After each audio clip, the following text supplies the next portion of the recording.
Bro, mimi nilikuja nikakwambia hakuna timu noma kwa hii dunia kama Arsenal. Angalia UEFA unbeaten saizi. Angalia EPL number 1, elephant on the table. Oh, mwaiona ndovu juu.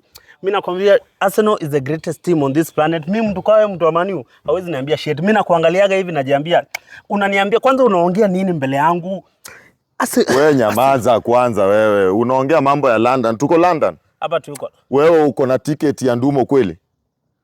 Ndo mama hata huwa na jam. Kwa sababu unaongelea vitu za wazungu. Tuko London. Sasa kwa nini unakuwa anko ndo mama na jam. Chukua saa hii simu, lipia tiketi ya Ndumo, tunaenda, it's a culture event. Sasa mambo ya London, wachia London. Fanya hivi ndugu yangu, ingia hapa ndani. Chukua kwanza hii, vaa, hii ni brand moja safi. Sawa sawa? Vaa kwanza. Niachane na jezi yako. Ingia, wachana na hiyo takataka. Ingia hapa ndani ndugu. Sasa kwa nini unakuwa personal? Lazima tukane, sinda kuja Ndumo basi. Hakuna mama huwa na jam kwa sababu kama hii. Ingia twende tuchukue Muratina, uache vitu za takataka. Sawa? Passenger princess wewe.